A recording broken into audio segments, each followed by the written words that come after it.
There's a public footpath that runs straight through this upland dairy farm here in Derbyshire. Farmers in this county and across the country are concerned about right to roam. Essentially, right to roam is free, open access to the countryside, something that's part of the Labour Party's manifesto and something that the shadow Environment Minister Daniel Zeichner is keen to introduce in some form. Daniel, for the farmers around this table and for people in Derbyshire and up and down the country, what they want to understand is, how does the Labour Party define right to roam? Right, well look, first of all, can I say, very grateful that you're here. It's fantastic to be here. We are absolutely determined to make sure that we have a successful future rural economy, future food system, but also that we find a way of making sure the whole country can enjoy this wonderful landscape that you look after and manage. We know there are climate challenges, we know there are nature challenges.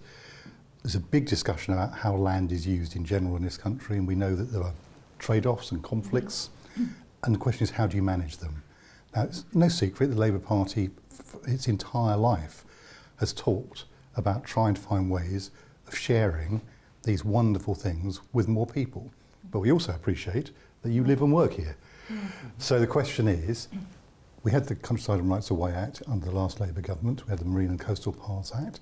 It's not just Labour that's thinking about this, interestingly. I mean, I think a couple of years ago, Lord Agnew was asked by the Treasury to look into how we can better help people, particularly after the pandemic, when it became clearer that people's health would benefit. And also, I think, actually the countryside will only prosper in the future if people in urban areas, people in seats like mine, understand the issues in the countryside. And at the moment, I fear too often that understanding isn't there. So that's what the starting point. The question is, how do you do it? And I think sometimes it's become a bit of a polarised debate and people hold entrenched positions. That's not my kind of politics. What I want to do is find a sensible solution that works for everybody. And that's why I'm very, very keen to hear from you, practically on the ground, what might work. But I don't think it's a case of whether anything's going to change. I think things will change. But as I say, it's not just the Labour Party.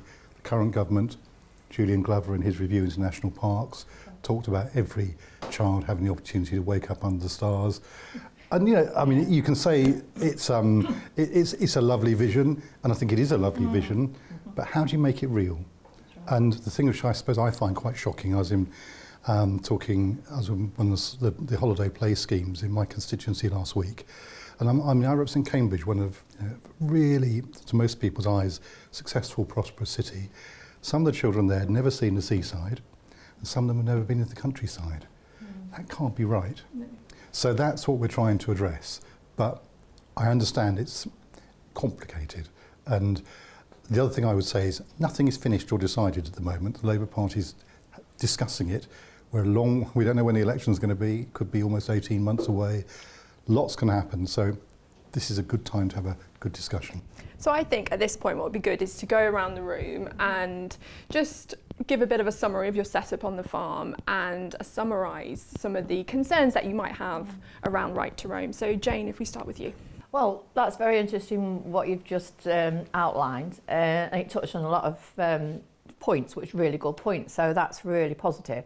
On our farm and locally to where we are, we have a lot of visitors, and you know, in the Peak District as a whole, there's 22 million visitors. You know, so it's a huge amount of visitors coming to the Peak District. You know, and a lot of visitors that are within an hour's drive.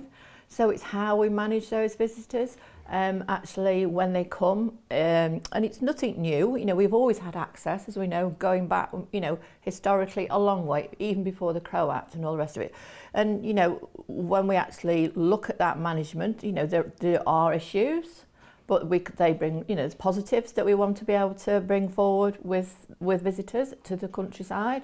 On our farm, for example, we have had issues with damage to gates and, you know, damage to walls, which, you know, has to be borne by the cost of that is stood by the farmer.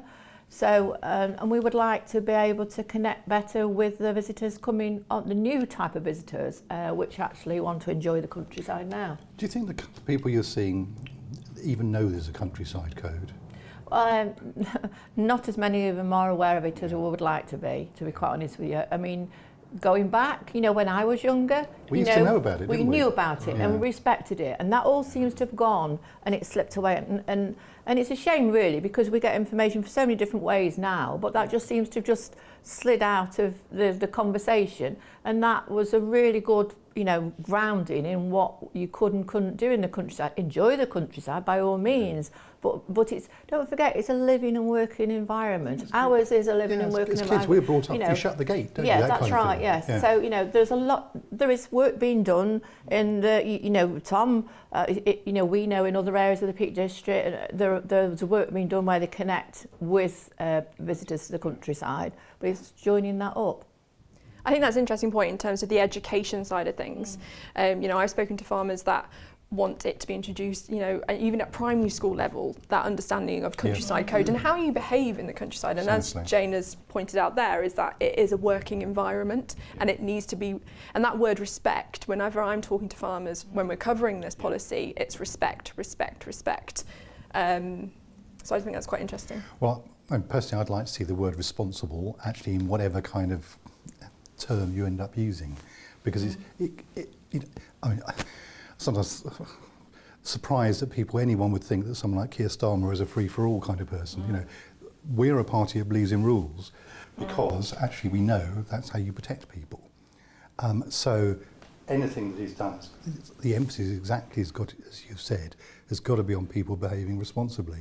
And the trouble is, there are plenty of people who behave responsibly. The trouble is the people who don't.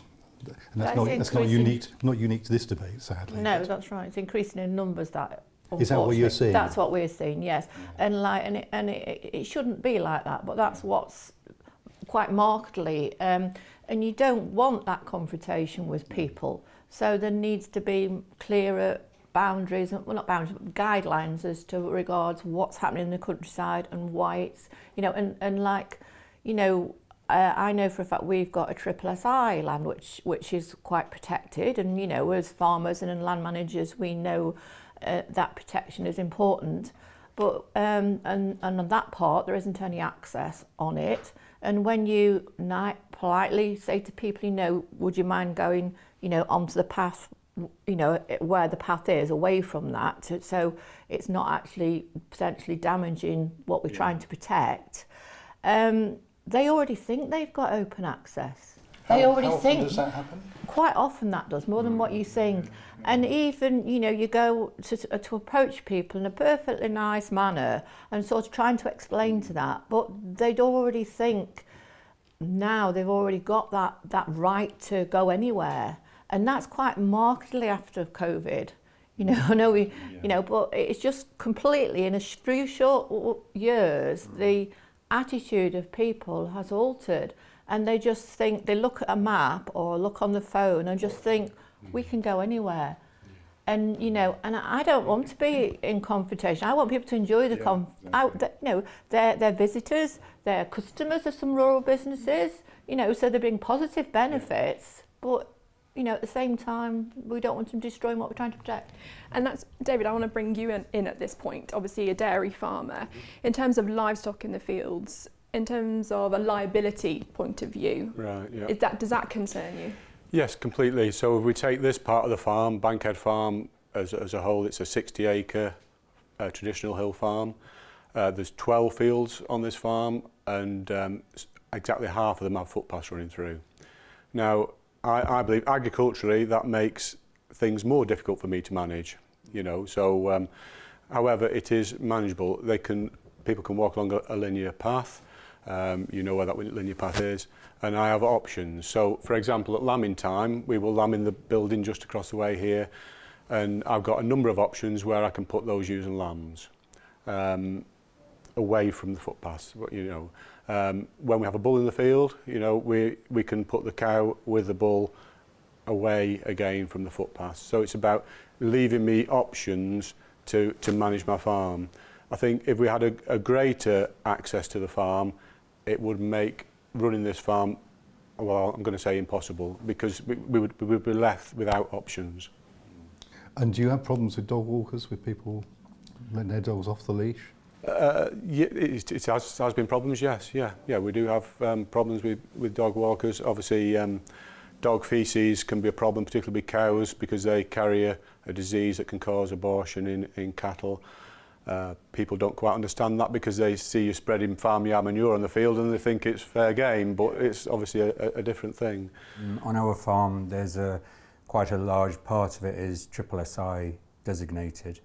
And I suppose what we've noticed in the last, since 50 years really, is a decline in nature. And obviously, I suppose one of the things we don't want to be doing is shooting ourselves in the foot as you're trying to protect and enhance biodiversity, and you see particularly areas where ground nesting birds are nesting, where you've got dippers going up streams and people camping, wild camping on the sides of those. They've all gone. Curlews are going, and where you've already got open access areas, that's very noticeable, I would say. Certainly in some of the farmland around the valley where we farm, where there isn't currently public access, you do see more ground nesting birds, your curlews, your lapwings, undisturbed. So I think that what you were saying about responsibility is something that is sort of hit home with me as not just a farmer, but someone who's kind of responsible for land that's got quite rare creatures on it. And your point about the countryside code, not being particularly well known. I should think if you're, 45 plus, you probably remember those BBC adverts, don't you? I make no assumptions here, but some of us definitely in that category. I fall into that category. But you remember them quite clearly, really, like you do the public health messaging, the Charlie says and all that. It used to be promoted, didn't it? I've forgotten the Well, figure. I think everyone used to watch very few that is true, channels, and now it's the amount everyone gets that has been information spent on promotion in the last few years has frankly been pitiful. And I think any change, would have to come absolutely with all of that, because unless people behave responsibly, none of this can work. No. But just turning it slightly, you made the point about the visitor spend. I hate to bring it all back to money and all the rest of it, but the rural economy needs visitors. We know. Yeah. I know that here you are a particular honeypot. It's obviously different in different parts of the country, but if we can get more from people, there's a potential gain here. I don't think there's much more monetarisation possible of those that come. Unless we were allowed to charge to actually walk, I can't see how it can be done. There's enough people coming out, generally, certainly in the Peak District, for those businesses that are there. If you created more access, say within the Edale Valley, where Tom and I are, it wouldn't bring any more people because they've got more than enough, and the footpaths and that kind of thing. And so, as I said, unless you were able to charge per visitor, I just don't see how you can kind of monetarise it now. Because in Edale, the visitor numbers are kind of phenomenal. Pennine Way goes through the top fields of mine, this alternative route. Goes through Tom's moorland, and on the route that goes through mine, they used to reckon there was 100,000 a year went on this footpath. The car park in Edale, certainly since COVID, has gone kind of ridiculous in terms of numbers. I've actually started to open a field up. I can get 200 in their cars on a busy weekend. The main car park takes 150 already, the council one. There's an overflow kind of village one in the old station yard. That will take about 80. There's another bloke down the road, he'll have up to 50 in there, and then they'll be parking alongside the road as well. But it's that, going back to what Tom said, a farm that should have been here but couldn't, he uses this phrase because he's got a very popular hill a few miles further east of where we are, called Win Hill, and he said, nature can never sleep now because everybody's out with the head torches and that kind of thing. No matter when Tom and I look round Edale at night, there's always lights there. People wild camping, even though you shouldn't wild camp on Croat land. And kind of why wouldn't they? But the trouble is, you know, there's toilet paper behind every rock on Kinder, that kind of thing. You know, we're scared to death when you get a dry summer, as it was earlier this summer, and then obviously last year, of a really horrific wildfire. Millions have been spent on Kinder in terms of revegetating. You know, when Tom and I were young, there was hundreds of acres of just bare peat. That's all being got back. That was all due to severe acid pollution, from the smoke from the factories in Manchester, and if wind turned to the east, it came from Sheffield. So it's apparently it's that polluted now, the peat with heavy metals, that if you were able to do construction on it, when soil was taken off, you had to build something, it would have to go to a licensed site, you know, because heavy metals in it, and it's that acidic. So anyway, millions have been spent by the government and the EU on revegetating. You know, we're all in favour of that, but that could just be lost, you know, by a careless match or a campfire and that kind of thing. So I mean, the private members bill, which talked about the right to camp on every on any open access land, would just be an absolute nonsense. I mean, it'd just be an ecological disaster, and like David phrase used, unmanageable. Well, I think we're probably talking about a number of different things here. I mean, I think of my part of the country in the east, where frankly it's a very different set of challenges and issues. I mean, what you're describing, strangely enough, is not dissimilar from the problems that a lot of cities have with over-tourism. I mean, basically, you've got too many people. And we mentioned the word respect, you know, a couple of times, and I think, you know, and educating people, which I think is good, but you got to remember that you're only going to get a proportion of those people that are currently not respectful to be respectful. You know, I think when, you know, you drive to the top of the road here and you'll see McDonald's thrown out, you know, you get it coming through the yard here where people will just drop litter. I'm sure that the vast majority of those people that choose to do that know their obligations but choose to ignore them.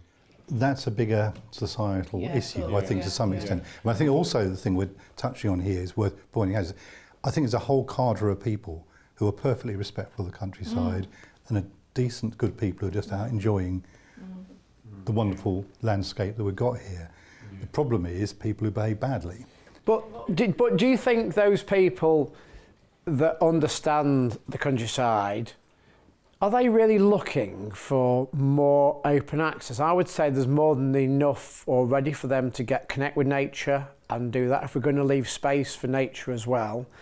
To me, to get those people that haven't connected with nature to be able to do that, and I've spent years thinking about this because I was chair of the first local access forum in the Peak District when the Croat came in, and I'm actually my pedigree fully understands it because on my grandfather, my grandfather on my mother's side, originated from Manchester. Was part of the push for open access. He actually didn't take part in the mass trespass of Kinder because that was seen as too political in his eyes, you know. But you know, he then ended up living in the valley and became respected, and you know, built up strong relationships with the farmers, and my mother ended up marrying a farmer. So I've seen it all from both sides, and I fully understand what motivates people. You know, and obviously through friends or non-farmers, you fully get. I mean, you know, I just love going out if I can to get on the hills. But I say there's more than enough already for that. I think to get those people that aren't already connecting with nature, it's got to be easy access paths right on from their doorstep, so they can walk without having to buy a decent pair of walking boots and a Berghaus coat, and probably push a buggy and that kind of thing. And that will have to be by negotiation because it will involve constructing sort of decent, clean paths, you know, that's not boggy, that kind of thing. And, you know, round here, there's a trail in New Mills and through Hayfield, isn't there? What used to be an old railway line, you know, canal sides, aren't there, and that kind of thing. And they work, and it's how do you bring those kind of easy access paths to a lot more people. And that's where the money needs to go and the impetus. And there might be opportunities for farmers. I mean, there's a field... enough. Were you saying that opens up for dog walking? Yeah, literally across the road here. He's a non-farmer actually. He's not a farmer. He has a field, and you know he charges a small rent for people to come and exercise their dogs on it. I think that topic of incentives and kind of the financial cost on the farmer. Obviously farmers at the moment are facing a lot of challenges, and there's a lot being asked of them in terms of the environment and also food production. And I think there are some farmers that I've spoken to, and I don't want to speak on behalf, but have said, well, could there be an incentive in the new support schemes that support this? Would that be something? If I had a penny for everything that Elm is supposed to do, I'd be a very rich person. I think so, yes, and in fact that's the kind of thing that I argued for when the Agriculture Act was going through Parliament. It's gone through quite a few different versions now, I would say, as to what it's supposed to be doing. And it was very much initially set up as just an environmental set of schemes. We thought, and I still believe, that public money for public goods can be interpreted pretty widely, and I think access is a public good. So in answer to your question, possibly yes, and we were talking about SFI earlier and how it's not proving easy for everyone to access, and I think it's pretty clear it's not going to replace basic payments for most people. So in answer to your question, possibly yes, but I don't actually think in the end that's the nub of the issue here. I think you're touching on it. Because there are different groups of people we're talking about here, aren't we? Who want totally different things. Exactly, but this is the thing, you've got to understand Absolutely. that. Absolutely. And I mean, there's a group of people who probably want to come out and party, who that is not what the countryside is for. So the answer to them is no. That's not what it's for. There's the group I've already described already, who I think probably already understand the system and are fine with it. But there clearly is out there a sense that more people want access to something. Whether they know exactly what it is or not is another matter. Yeah. So I think your point is very well made.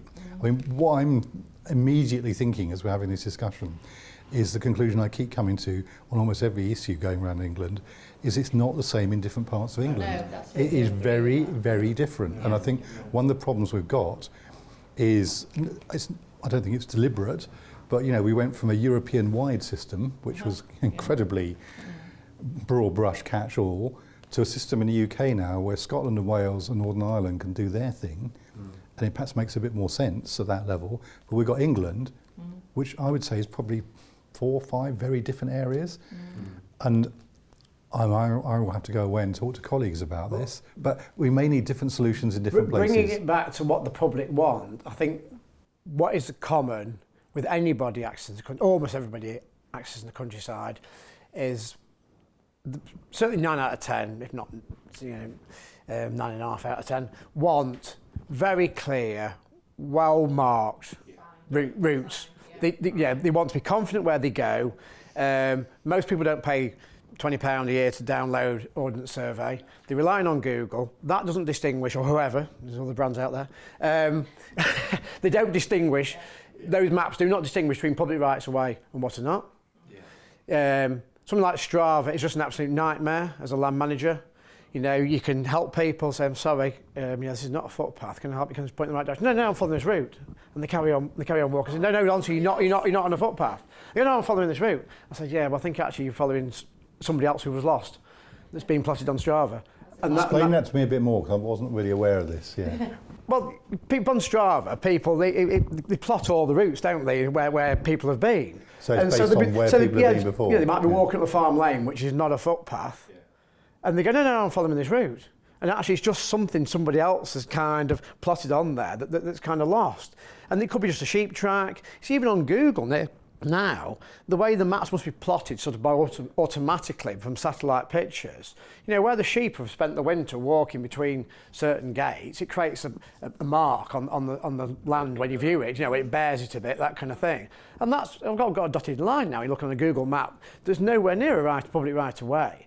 And people then just follow those, and they're confident because it's there on the phone that they're doing it. And the other thing is big problems with people using mountain bikes on footpaths. And again, once it's been plotted on Strava, they're usually competitive. They want to follow that route as well. But you see, I think it's again, I say the unintended consequences from new technologies and never cease to amaze me, sadly. the world's changed, hasn't it? Yeah. And how people are operating has changed.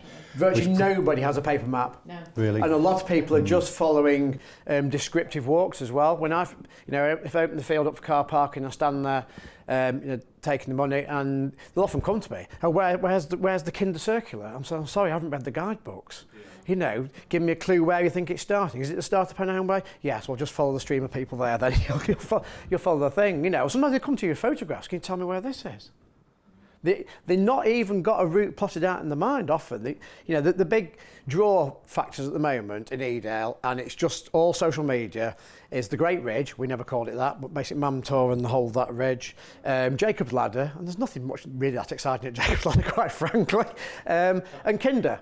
Yeah. And if you name those three things, like, oh yeah, we want one of those. That's what it says, and you have to try and spend it. Yeah. Of the numbers of people who are coming, how many people are people who you would say kind of know what they're doing? Much less now, much smaller percentage. I mean, in some ways it's fantastic, post-COVID, in terms of, a lot different, wider populations are coming out, much more diverse, certainly in ethnicity. We're probably not diverse in terms of socio-economic structure, because, again, the difficulty and the cost of travelling out, and you need a car to come out to you can come by train, but it's not cheap. So, especially with a family. But a lot more younger people. It's become fashionable, really fashionable, for younger people to come out, and they're not buying the proper rucksacks and that kind of thing. No. But generally they're following a well-defined route as such. So Mountain Rescue do seem to come out nearly every week or several times a week. I wanted to pick up on Andrew's point there in terms of access, essentially around the urban fringe, and providing more opportunity for people in inner cities to get access to nature. What would you say about that? Well, I mean, we know there's pressure within cities on green spaces, so there's a number of different things going on here.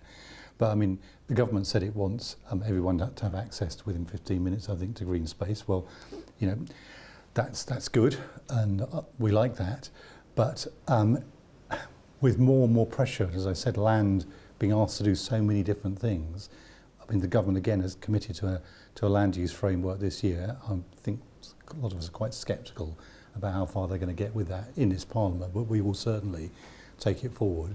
But you then got to work out what it is you're using your land for, and trying to get that balance is going to be the key. But I don't think we can get away from the fact the aspiration for the future is to make sure that people who are living in areas where there isn't any green space do have access. And on the urban fringes, I mean, that's going to be different in different places, frankly. So again, it goes back to my point earlier. I think a lot of this is quite hard to codify for the whole country. It's an unfashionable thing to say, but we used to have local government that used to make local decisions based on local circumstances. I mean, I think there's quite a lot to be said for that, frankly, because it's going to be different in different places. The edge of London is different from the edge of Cambridge, is different from the edge of Manchester. All rights of way pretty much developed through this farm being able to walk to the nearest way to the village, that kind of thing, or other farms get to the village. It wasn't about, they weren't built for leisure. People looking for circular walks, easy walks, that kind of thing.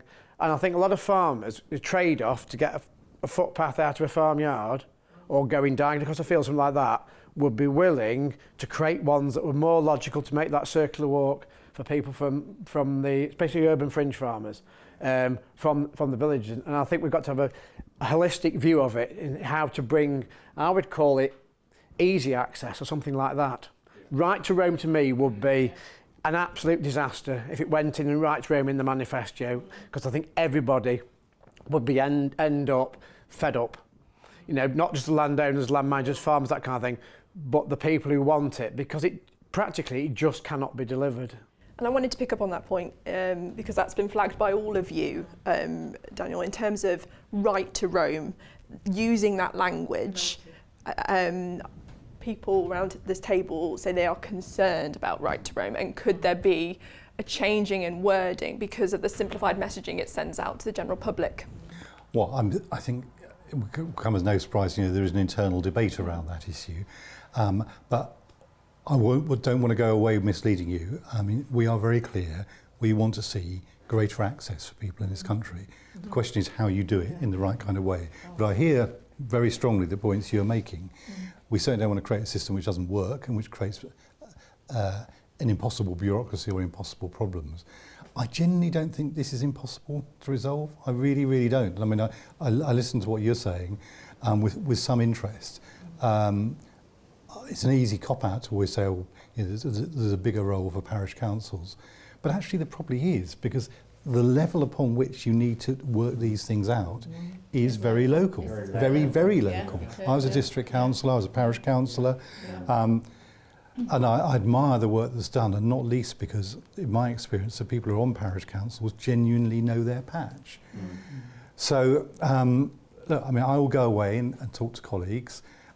What I can't promise you is what will or won't be in a manifesto, because it will be written by a whole range of people, and it's a democratic party and it's a party conference and all the rest of it. And as I said earlier, this is quite a polarised issue, so you know, you will understand the politics of it. But the practical likelihood, in my view, is legislation takes a long time.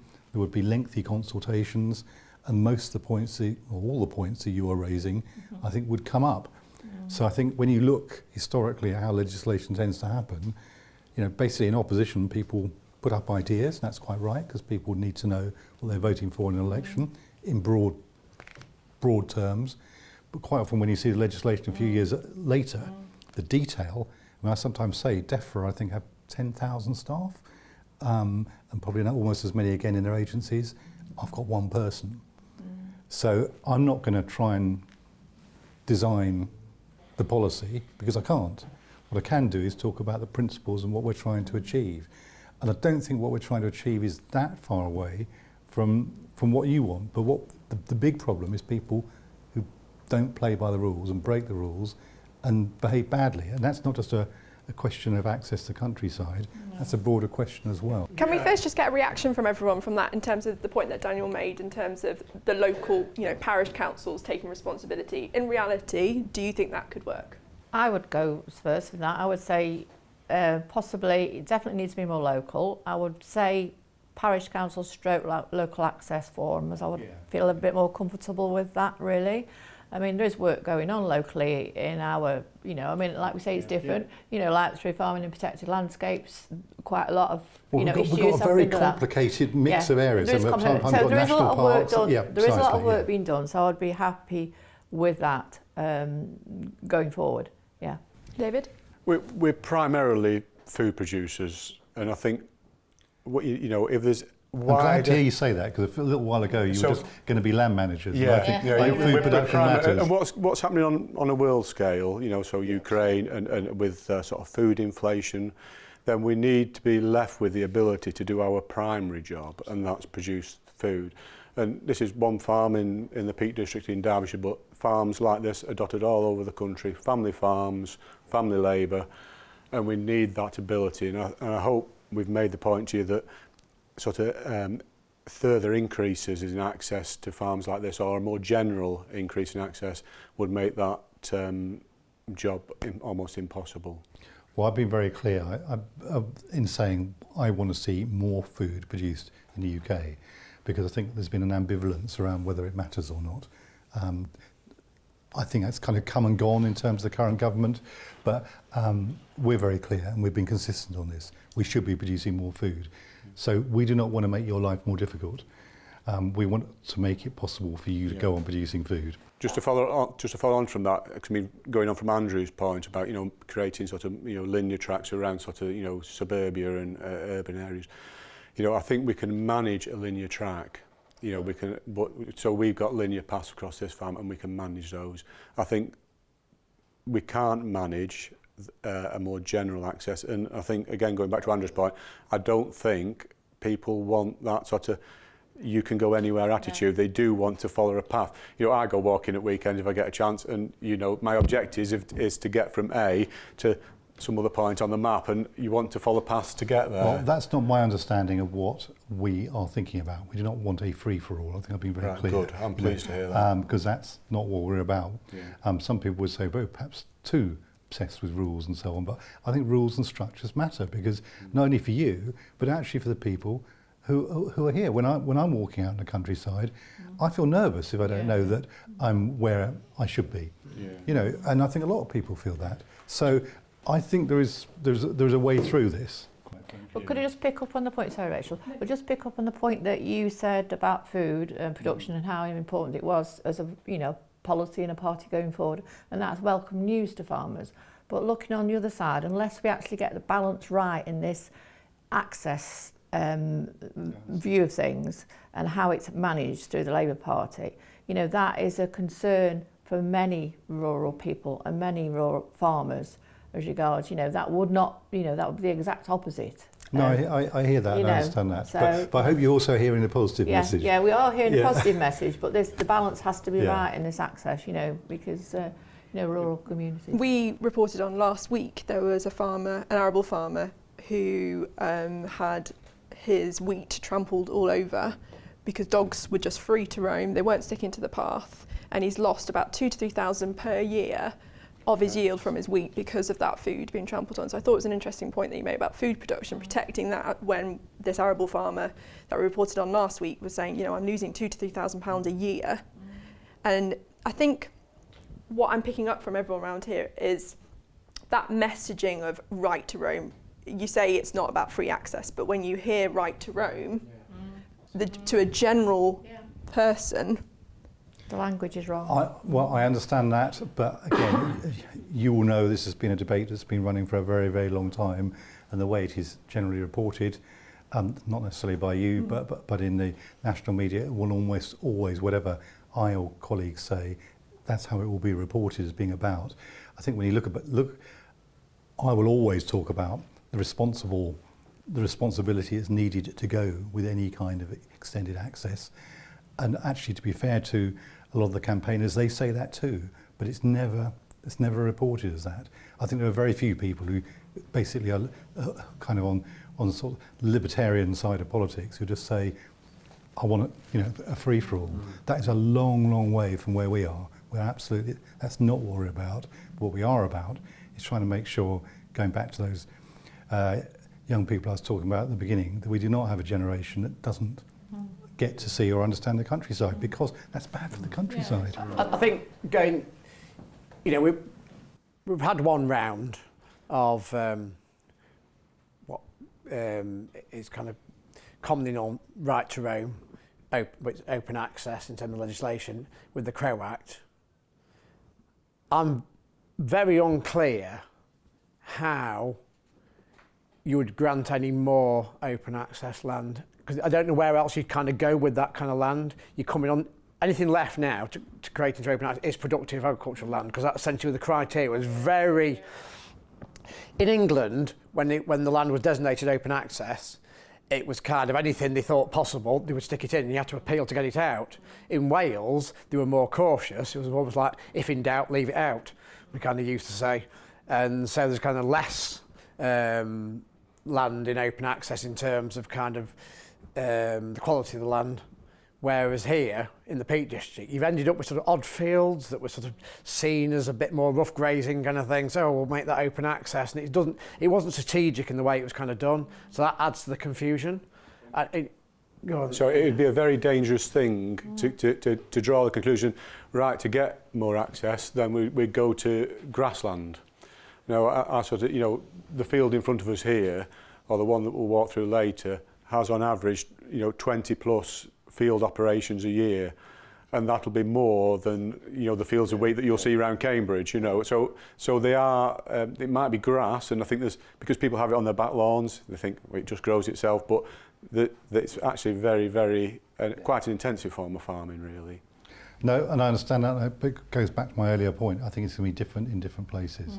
So, I suppose my warnings for all of this is. The way stuff is reported sometimes, particularly in the national media, does not do justice to the complexity of the issues. So, you're not going to get this kind of discussion in general. It's kind of two sides of a very polarised debate. And I'm afraid sometimes in Westminster that's the way it feels as well. But that's why I'm here, to listen closely to the detail. We almost need, if you've got to keep right to roam in there to keep certain faction on board, so we've got to be right to roam - on a footpath. Well, funny you should say that, because personally, I would like a different phrase. Yeah. But the thing is, there are plenty of people. What phrase would you like, Daniel? Well, I would always want the responsibility in there. You know, I actually think the debate would be more helpful if we could come up with a new phrase altogether. Yeah. But that's not going to happen. You know, over the next year through to an election, this will continue to be argued over, and the shorthand will continue to be used. But I think responsibility has got to be right at the heart of it, and that's what I shall certainly be doing, and I shall encourage others to do the same. Looking where we live in Edale, which is a real honeypot destination, you know, it's all open access. There's 3% of my farm, probably 6% of yours that isn't at the moment. The people who aren't accessing it, it seems to me, are your socioeconomically disadvantaged groups. People with disabilities, because it's inaccessible by the nature of its terrain, but that could be addressed with footpath building if there were funding for that.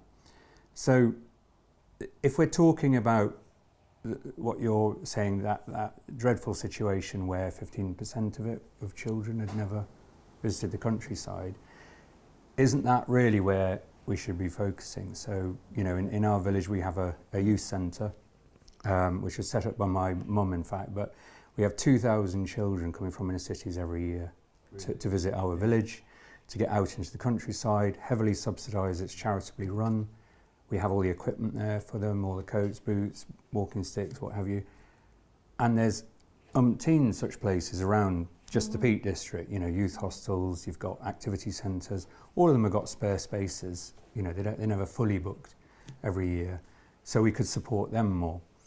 The access for your kind of people who arrive by car with a lot of leisure gear, which is what we've seen the increase in, you know, it almost feels like that needs the responsibility check because of those bobbing lights around the moors at night time, because of your mountain bikes on footpaths, all this sort of thing, you know, paragliders landing willy-nilly everywhere. That sort of leisure group, if you like, seemed to have exploded, and certainly from some points it seems to be causing damage to the very countryside that you want people to protect and enjoy. It's the groups that never did who are still not doing. And that's where the access bit seems to have sort of got forgotten in the right to roam message, to me anyway. And I think you're absolutely right. I mean, there's a number of different complicated things going on here, aren't there? And it's all been kind of subsumed into one simple phrase, which does not do justice to the complexity. And if you try and do one thing, it doesn't necessarily mean you're going to achieve something else. I mean, quite a lot of the children that I was seeing, I mean, I'm being helped by the current holiday activity fund, which was hard fought for by Marcus Rashford, I have to say. But the funding finishes the year after next. Private, charitable groups. But I mean, the thing is, if you're going to help those people, it's going to need, almost certainly, it's going to need organisation and structure to make it happen. In that case, that shouldn't be a problem, because that's going to be organised and properly managed. The problem is the random, irresponsible people. I think we keep coming back to the same points. This is the thing. But I'm all in favour of them. You know, it would hit that target that the National Trust, not necessarily everybody under the stars, but they'd be able to have a night walk, that kind of thing. But built into that, you know, if it was a requirement for every pupil, you know, before they were 11 or something like that, could go out to at least an overnight in one of these activity centres. And like Tom said, I mean, I just reckoned up, I think there's at least 8 within about a 10-mile radius of Edale. You know, big centres, 2 youth hostels and various other ones, a lot of them are charitable. I don't think that's the same across the country by any stretch, and understandably why not, but again it's going to be different in different places. But it can be done on sort of a camping basis, that kind of thing. There's other ways of kind of doing it. And if it was part of that, it was mandatory that we're taught responsibility. You need to get them really young with that, don't you? Precisely. And then because they can even drag the older generation into that thing. No, hang on, when they go out walking as a family or just escape to the country, I think no, we don't do that. We don't drop the litter because it can damage, kill wildlife or even animals, farm animals. You know, I've had a sheep once, gathered off the moor, looking really poor condition. What's wrong with this? Opened its mouth and there was top of a tin wedged in its mouth. I think that's an important point that Tom raises in terms of, getting people that don't have access to nature doesn't have to be through walking and public footpaths. There's that centre there. Yeah. There are farmers up and down the country that are open farms. They open up their farms, and there are initiatives out there that, school children from inner city to come on farms. And I think it's that broader message that you can connect with nature in other ways rather than through a public footpath. And there is educational access under countryside stewardship at the moment, so it can be built in that, and that is a possible source of income for one or two farms who want to do that and link in with these centres. I would say to you though that in eastern England it's often harder to actually get access when you live in the countryside than anywhere else. I mean, there are whole swathes of the countryside which are really quite hard to access. But again, it's chicken and egg, isn't it? Because when I've holidayed in areas that aren't honeypot locations, you're absolutely right. It is difficult to follow the footpath. You got the mandatory signpost off the road, but because nobody's doing it generally, they then got overgrown. So again, it perhaps should be sort of payments where there aren't enough people to keep the vegetation down through natural walking, that people are paid to do that or something, that kind of thing. Well, again, all credit to parish councils in those areas, because they're often the people who are doing it. I suppose all I'm saying is you've got a very specific problem here because it's so popular. I mean, it's so 22 million. It's so beautiful. It's of course everyone wants to come here. It's a bit like I mean, I say not dissimilar than the problem that Cambridge has. We struggle. Do we want to keep people out? I mean, it's a very real argument going on, and of course, to some extent. It is extraordinary. We're living in a privileged era when probably, despite the fact it feels pretty hard for a lot of people at the moment, actually there are tourism, visiting, more people have more opportunity. How do you manage that in an area where everybody wants to come here? So these are real live questions, and I think actually just having the discussion kind of tells me that it's not surprising that we probably need to relook at the legislation, because I was very struck by what you're talking about, by people following the apps, because that is something which is so different from 10, 15 years ago. So did that surprise you, the fact that people aren't using maps? Yes, I mean, it didn't surprise me when I thought about it, but it's not something that people have really raised with me that much. But as soon as you said it, I thought it's obvious. And of course, that then, I mean, just like the sat-nav stuff, isn't it? With whose responsibility is it? And you've no recourse to correct it. Ordnance Survey do have, and I raised it for a fellow farmer. You go online, there's a thing, and after a few weeks, I got a response back. Yes, the next update, we will alter this. We will. But this is the changed world we're in, where governments and all, whether it's local or national, no longer have the power because it's the tech companies. It sounds ridiculous, but you are being hit by that exactly the same way as so many other sectors. The responsibility of telling people where correctly to go and talking about appropriate behaviour in the countryside is down to the farmer. And I think I'd just like to raise a point that it's not a pleasant job always going and saying to people, I'm very sorry, you shouldn't be in that field. And I think if there's further access, that task will become even more difficult, and sort of the strain on the mental stress of the landowner is even greater. There's no budget to sort of clean up after people when they've got further access, and there's no budget really for my time to go and well, that's why having the right tell them the right structure in place in the areas where it's a problem is important, isn't it? Because I totally agree with you. You should not be having to be essentially running carrying out a policing role. That's not fair. It's not just farmers either. Because I did a quick calculation of this immediate valley, and in terms of sort of farmers in this valley, there's three. There's myself, my cousin, and another farm. The remainder of the valley, that probably takes about half the land, but the remainder of the valley is probably in the ownership of about 30, 40 other individuals, so pony paddocks. And it sounds like I'm giving you advice, really, in a way. But if there were to sort of, if there were sort of greater access, and that sort of did upset, if you like, the people that were in ownership of land. There's a way bigger population than the farms. The vast majority of the land is in small, our neighbours here, 5 acres, people with just a horse, just a pony. And many of those have moved into the country post-COVID because land ownership has changed in smaller pockets, hasn't it? And we found it around our village. There's they've bought these little out, moved out from the cities themselves, and they value their small plot of land. So, you're sort of throwing another dynamic into the discussion about it, aren't you? Because of that, you see. And would they like it? And you can't differentiate between their land and farmland. Yeah. And how, with that change in the local community, how's that working? What are people? There's positives. There are some positives. They bring Very good. They bring new ideas to the villages and what have you. But I mean, but there are definitely.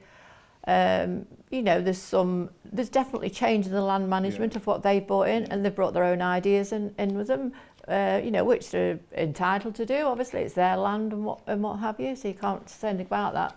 But I'm not quite so sure as some of these people, who may or may not vote Labour, whether they'd be quite happy if, that all of a sudden their lovely small little plot of England was able to be open to everybody. So you have to think of that side of it. So who would have owned that land before? Well, quite often it's been sold off from farms. Yeah. Oh, I see. So it was farmland, you see, and it's been lotted up and sold accordingly, hasn't it? Yeah, it's interesting. I was hearing exactly the same down the southwest, yeah, it's been and sold. It's quite a dramatic big set of changes. Yeah, we've noticed a big change. Yeah. You mentioned about it would be unfair for farmers to regulate and police this policy. I think people around this table would be interested to know, who do you think will be regulating and policing? And we've identified that it is a very complex picture. There are different parties that would behave, some parties wouldn't behave. Who would be ensuring that those parties are behaving? Well, I would say that you're already doing it, sadly, and you always have to do it to some extent. And the point I'm making really is that if we're seeing a societal change where people are behaving less well, and I fear this is not a new trend. I think we've been seeing people have become very strong on rights and less clear on their responsibilities.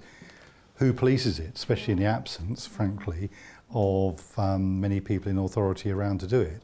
So, I mean, you're already having that problem, aren't you?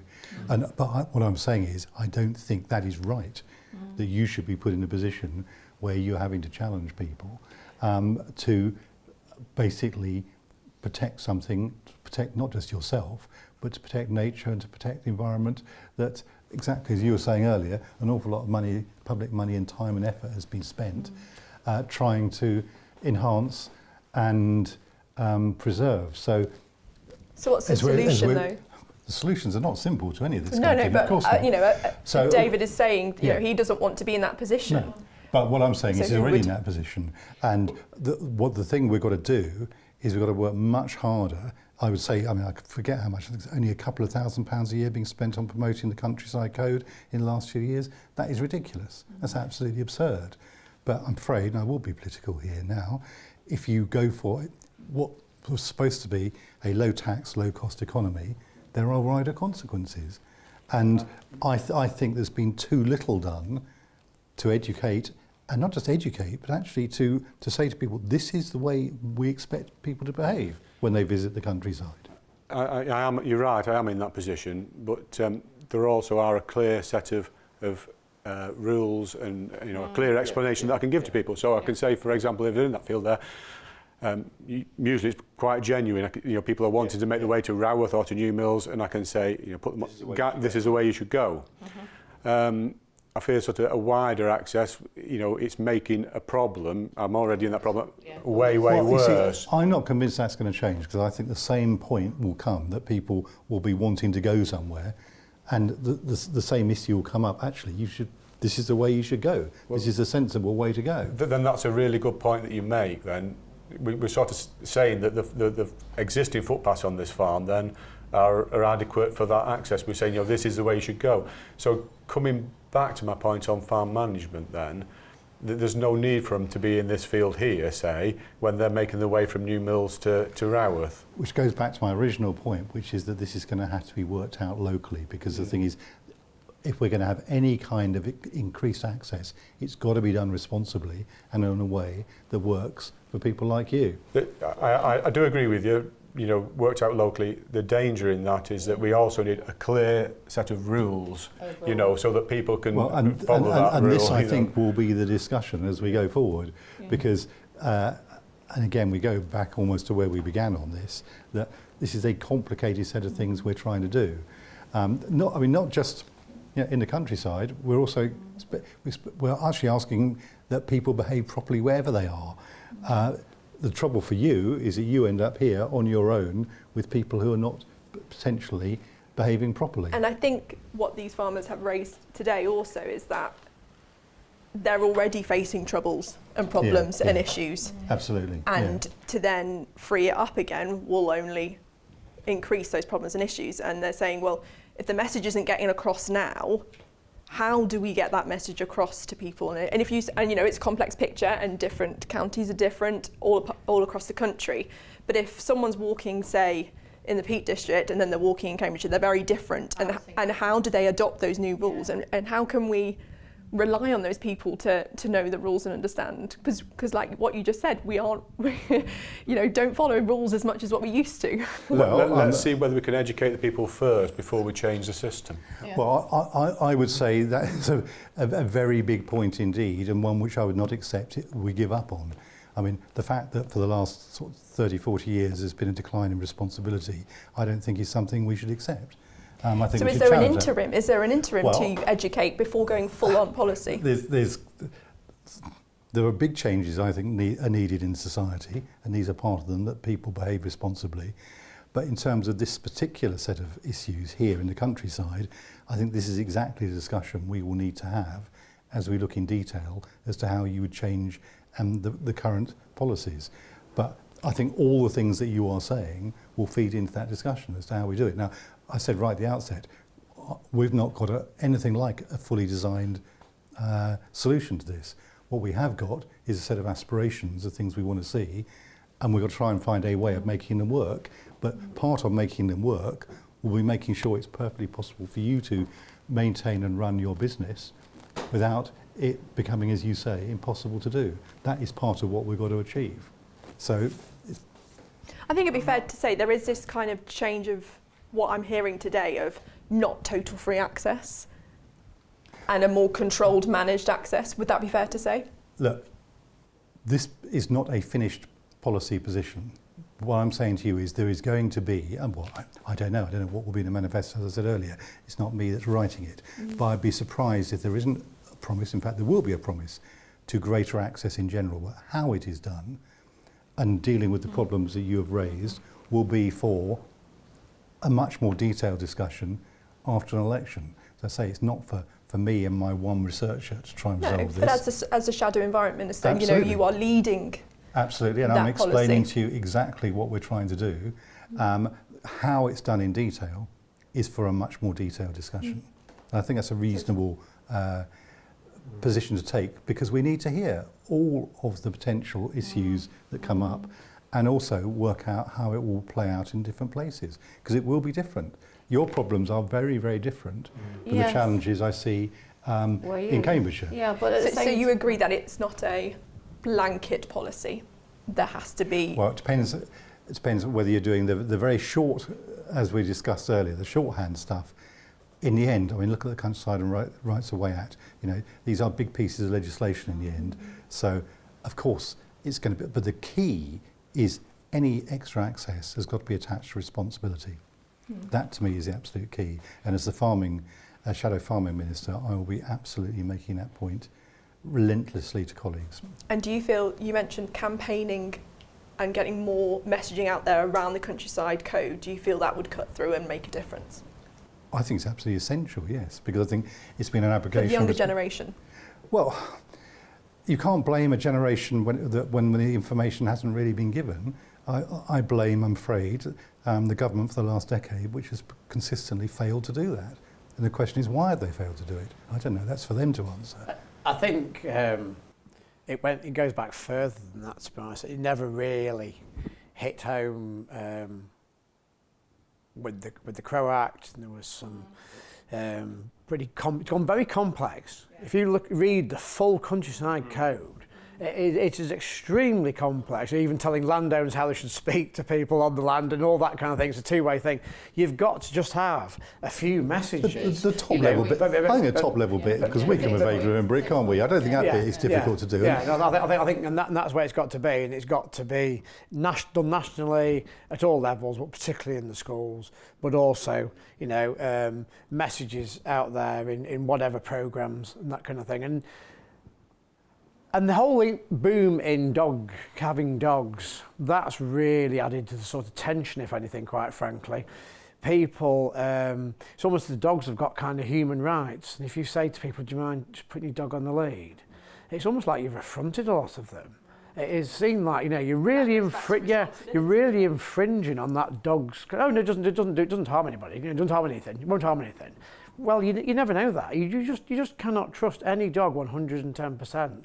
Because it isn't just the sheep or the cow, it's the nesting bird and everything else, and nobody knows whether that dog or something, bird goes up whatever leveret there, and the dog's instinct is just to go for it, and it's having that in sort of clear black and white. That's what it's got to be. The current legislation on keeping dogs on leads is just too woolly. Close control. Well, it's interesting. We had when Victoria Prentice was the minister, within the Kept Animals Bill, we had a long and quite fierce discussion on that, and I was genuinely puzzled as why she would not accept our amendments, which were stronger, for very much the reasons you've been making. But even the weaker version, of course, is now gone because they've dropped the legislation. So, that is something I'd be keen to see coming back. The trouble is, as I said right at the beginning, we're 18 months from an election. If there's a change of government, obviously I hope there will be, there will then be a big discussion as to what are the priority pieces of legislation, all the rest of it. There's loads and loads of things to be done. The question is, where is all this going to sit? And I very much hope the government does on that particular piece. They promised to bring it back through private members' bills and things, but we're seeing those things are just not succeeding at the moment. So we could end up in a situation where we retain the current kind of not very clear approach. Obviously, with the general election coming up, and you said you didn't want to get political, but some farmers I've spoken to are concerned that there is more focus on trying to secure the urban vote, where right to roam is very popular, than getting the rural vote. And I just wanted to put that to you. Well, I don't entirely buy the urban-rural divide anyway. I don't know how anybody knows that, to be honest. I think a lot of people in the countryside want to walk as well. And of course, for my party, I want us to win votes everywhere. I really don't like this kind of constant setting one set of group of people against another. So, of course, we want people to vote for us, but also we recognise that historically there are parts of the country that have historically voted for one party and voted for another. I actually think it's now much more fluid, as far as I can see. Well, this is a marginal Absolutely, area. Very marginal. And it's the kind of area that will determine the future government. So it's incredibly important for us. And that's why I spend my time going around the country talking and listening, particularly to people, because, and I've said at conferences repeatedly, I want to be your representative, therefore I need to know what it is you want me to do. Now, I can't promise I will necessarily agree with you on everything. No. I'll probably agree with you on probably far more than you might imagine. And I can't guarantee I'll always persuade all of my colleagues of that. But I am your representative, if you like, which is why it's very important that I understand the arguments. Because I fully accept that there are plenty of people who don't understand, but also vice versa. There are plenty of people in the countryside who don't understand what my constituents of Cambridge have been through in the last few years. Something that resonated with me, you were saying you don't like pitting one against the other. I think most of the electorate are like that. They're fed up of this, one extreme here, shouting. And I think that's where you need to be careful, perhaps, of that right to roam fringe, if you like, because it is a small group which is very vocal. And certainly in the upland areas, it has caused a lot of tension for decades. And I think to be responsible you need to, I would say, show that you're listening to that middle chunk of all of us, probably, who are just a bit fed up of that and a bit fed up of that. And we'd just rather we all sat around like this and actually listened and went more local and were responsible and said to those noisy people there and those noisy people there, yeah, all right, you said what you need to say. This is where we are. And I think that's the responsible way, isn't it? And I think that's what we'd all really like to see a bit more of, to be honest. Well, that's what I thought when we were starting this discussion, and I was going to actually bring up, you know, in conversation, it's the balance, and we need a better balance in all that. As one word I will put it over, and we haven't got it at the moment, and that's what I would like you to take home, you know. The polarised, it Yes, seems the debate, we need and you balance. mentioned this, Daniel, the polarised Yes. debate that Right to Roam has become. And I think all these farmers around here agree that they don't want it to be this polarised debate. They don't want to be seen as these people that don't want people on their land. That's not the case at all. And that's not what I'm hearing. No. Yeah, No. and it's this middle balance, and they're Yeah. asking for balance Yeah. in the policy of being managed and controlled, rather than an extreme of to give everyone access or no access at all. It's the middle, isn't it? It's the sweet spot I think we're trying to find, yes. And I think David mentioned it in passing earlier on in terms of mental health, and it's being talked about a lot more about in agriculture, because mental health is a big issue in agriculture, very lonely occupation, a lot of farms, that kind of thing. So there's therefore great understanding why people want to come out, because of that, mental health in terms of kind of improvement by being able to get out and get away from things, you know, by coming out to the countryside. But equally, as David did allude to, was though because of the problems that are caused, is adding to the mental health pressure on farms, because they're having to pick up the problems, you know, and they're having to talk to people, and sometimes the reaction's not good, and that kind of thing. And so again, that's where we've got to be very careful in how this is done. No, I totally agree with that, and I think I'm not a very confrontational person, and I would immediately not want to be having to go out and confront someone to say to them, "You're doing something wrong," because that in itself is a difficult thing to do, and almost inevitably the response is going to be a defensive one, isn't it? And you talked about the divide between town and country. That will only get worse if whatever is done in terms of creating greater access is done badly. It just add to that kind of tension rather than kind of bring people together, and that's where we've got to be so careful, you know, because they are, you know, farmers realise they are our customers. Yeah. And we don't want, you know, the image of that high quality produce that we produce then being tarnished by kind of bad relationships, you know, with interactions on farms. Yeah. I think it's fair to say that I'm speaking to farmers every single day as part of my job, and the two issues that they feel very strongly and passionate about is right to roam and TB policy, and that it comes up time and time after again. And I think the views that have been raised here are representative of the majority of farmers and agricultural community right now. Yeah, you're absolutely right, Rachel, because farmers are very practical people, and the way they perceive something is the kind of tangible things. And I don't want to kind of go back over old politics, but I think for a lot of farmers, if you look back at, say, the Blair government, it's probably really defined by the hunting ban and the Crow Act. Yeah, Really, that's right. you know, yes, I know we've got the Iraq War and the big things there, but what affects your day-to-day life were those two things? Probably a lot of farmers would forget it was under a Blair government that the subsidy system changed massively, because it was largely EU-driven, but the way it was implemented in this country wasn't the kind of best, with the single farm payment. And they would probably you'd have to nudge them to kind of remind them of that, but they'd be able to tell you straight away those two things that sort of impacted on their day-to-day. Would define it, and I think it would be a big shame if there is a change of government, it was defined again by a badly brought in greater access.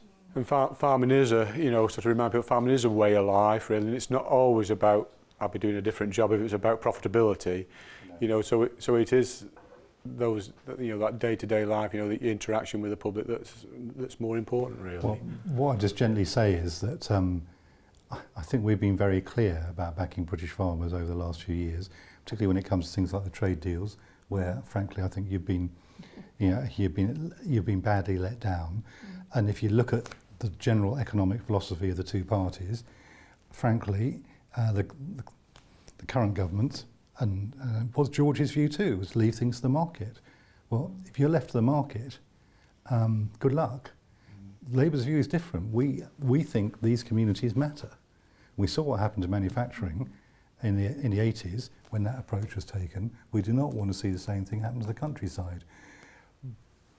So, you know, there is a big difference of approach here, because we recognise the complexity of these communities. I mean, the current government ought to. I mean, goodness me, mainly they're people at the moment currently are representing a lot of these seats, but you wouldn't think so, looking at particularly the trade deals, where, you know, I mean, George has now kind of, after the event, made it very clear that he lost the argument, but he did lose the argument, and that's going to be pretty hard to undo. So in terms of support for these communities, I think you've got a better chance with us, frankly. At the risk of being a politician then, just kind of, you know, if you are able to help that market conditions and policy in a new government, don't then throw that away by what's done kind of tangibly on the farm, really. You know, honestly, it may seem strange to somebody that we can put it as strongly as that, those tangible things, but believe me, what impacts on your day-to-day life. It's like when you go into work, really. You know, the job may pay well, but if what you're expected to be, or the working environment, can then say, stuff that job, I'm going to do something else. You can't do that in farming. You're stuck where you are. I absolutely hear you, but I would just Yeah. gently say the economics matter too. Oh, absolutely. Yes, No, yes, we're not disputing that. We're not disputing I that. don't dispute that. We don't throw the baby out of the Yes. bathwater, Yeah. basically. We hear of people, you Yeah. know, who are in salary jobs and whatnot, stepping down to a slightly less well-paid job because the working environment's better or something like that. You know, and I'm not saying for a moment the economics aren't important. They are important, yeah. but you've got to remember we're here 7 days a week. Yeah. The environment is probably the number one You've got a priority. pretty good environment, I'd say. You've got a pretty good environment here. But you want to make sure that it's absolutely... No, look, I hear what you're saying, but you'll appreciate the politics of all this are complicated as well. But I want to win an election, and I want to win here. So you made it pretty clear what we need to do. But you have to get that messaging out, you know, sooner rather than later. I know a lot's got to be discussed, you know, within your own party, and I understand that. But somehow or other, we do have to get some messaging, you know, clear messaging on this for, you know, farmers and landowners. Picking up the point, do you agree messaging needs to come first before the policy? I think in the end, the messaging will be fairly high level and broad brush, and the policy positions will be. In the end, you can't have a message without a policy position. So I think the policy position has to come first, frankly. I'm very conscious of time, and we've been talking about this for a long time, but I think it's important that we reflect on what discussions we've had. So Daniel, I wanted to ask you first in terms of what were the main takeaway messages from today's discussion, and how will you be communicating that to your officials? Officials, I don't have any officials. To your other members of the party. Colleagues. Look, I mean, first of all, thank you, and thank you for this good spirit in which the discussion's been conducted. I've found it really useful and helpful. I've learned things I didn't know, which is what happens every time I go out on farm. I hear how strongly you feel about it, and I will convey that back. In the end, some of these decisions are going to be taken at a much higher level than me, but I will, when I'm asked, I can exactly represent what you've been telling me. But as I think I said a little while ago, I think there are going to be changes. The question is how we can make those changes in a way that work for you. And I also think the reason there are going to be changes is because the world has changed, frankly. Yeah. And that's, I think, one of the biggest takeaways I would take. I mean, I knew this area was popular. I don't think it quite had it in my mind quite how popular, because it's not the same in other parts of the country, where there are a different range of issues. And that, I think, is the other thing which keeps striking me, is how different it is in different places, and how crass it would be to have one approach to everything, which isn't going to work. So it's a complicated set of issues, but we are absolutely committed to making sure both the food system and rural communities work, and the two go together. And we're not going to be successful without your help. So that's what I take away from it. And I just wanted to go around the table, really. If I start with you, Jane, what do you think was the key message today from you? What do you want Daniel to take away? And was there anything from today's discussion that you felt a little bit still alarmed and concerned by? No, I think we've had a really useful discussion. I think we've had a really wide range of topics, and I really do hope that you take on board and take advice going further forward, because we are willing and able to contribute further. It doesn't just stop here. The conversation does not just stop here, because we want to get it right. That's the important thing. So don't forget the balance bit.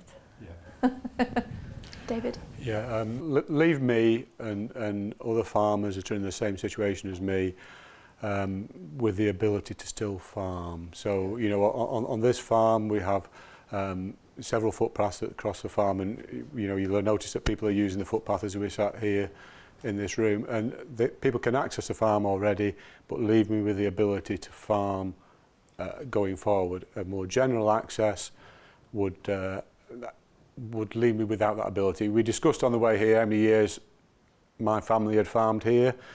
I think if it was a broad brush general access, then there'd be a for sale sign at the end of the road after that happened. That would be, I know it sounds dramatic, but I honestly think that would be the case. Can I hear?